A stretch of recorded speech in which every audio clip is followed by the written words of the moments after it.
So your JEE Main is ruined, right?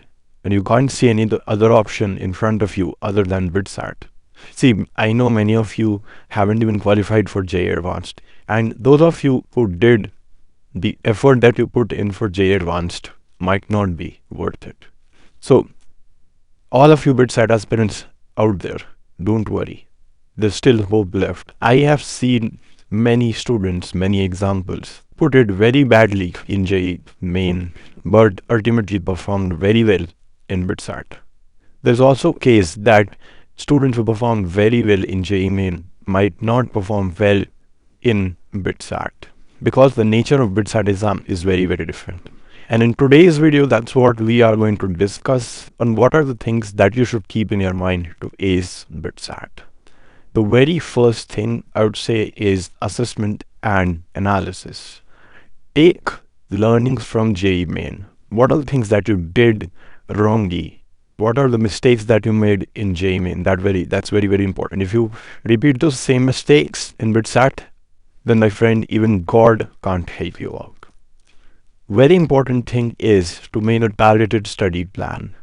Divide the BITSAT syllabus into manageable chunks based on your strengths and weaknesses.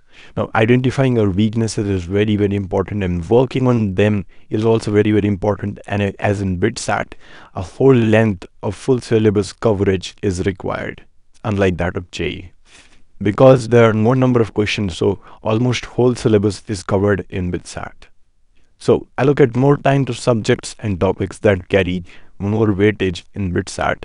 Now, there is no such thing called as high weightage topics for BITSAT, but obviously you can take up large chunks like matrices and determinants, vector and 3D, calculus, and master them.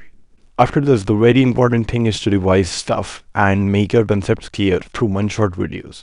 Now, one of the very good playlists that I would suggest you is Unacademy Atoms 45 Days Crash Course. You can use that playlist. It is more than enough for BITSAT if you do it properly, along with making short notes with it, and then ultimately solving questions from relevant resources.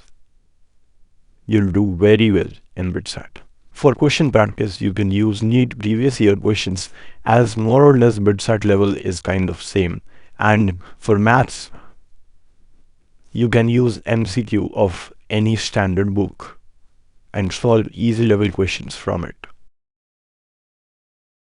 It is also important to practice problems and applying theoretical concept to real world problems and scenarios, as many conceptual problems come in BITSAT. The question might look very easy, but they are not if your concepts are not clear. That's why reading theory is very, very important for BITSAT. Questions are very easy and they're very, very fundamental. But in order to answer that, you need to know the very fundamentals of the chapter.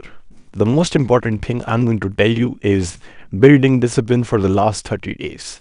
Without any interruption, without any noise in your head, you need to be ultra focused in this last 30 days in order to bounce back.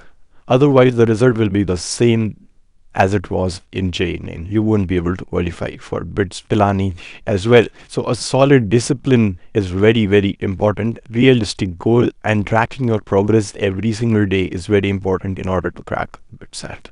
The more important thing than this is a proper revision strategy, because in JEE Main you might have encountered that you forgot most of the concept till the end. You might have covered all the syllabus, but at the end you don't remember anything. That's your problem, and that's why revision is very, very important. The last thing that I'm going to tell you is test taking strategies. First of all, start giving mock tests right away, as it is very, very important to give mock test from right now, no matter how well you have covered syllabus, because exam temperament is more important than how much marks you are scoring. You should know where do you stand and how much do you need to improve. You can't be fooling yourself that when I will complete my syllabus, then I will give mock test. Then you won't be left with any time. So it's important that you keep on giving mock tests on a regular interval, learn from them and keep on improving.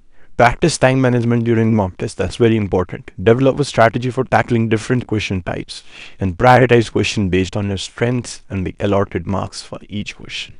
That's very important. From where you can solve good quality mock test, the One good paid resource is from Photo Club. Along with test series, they provide many other stuff like chapter-wise test, initial art course as the same price, which is quite value for money. But if you don't want to spend and want a free resource, you can also check out Imbibe. But you don't get solutions in the test series of Imbibe, and it is generally considered a bit harder than the actual exam. Many students also recommend Mathongo, but some of the tests are way too hard and some of the tests are way easier than the actual BITSAT level, and the chapter-wise tests they provide are very difficult up to JEE Advanced level. So do your own research and take a call for yourself. Which video do you want me to make next? Do let me know in the comments below. As always, we will conquer BITSAT.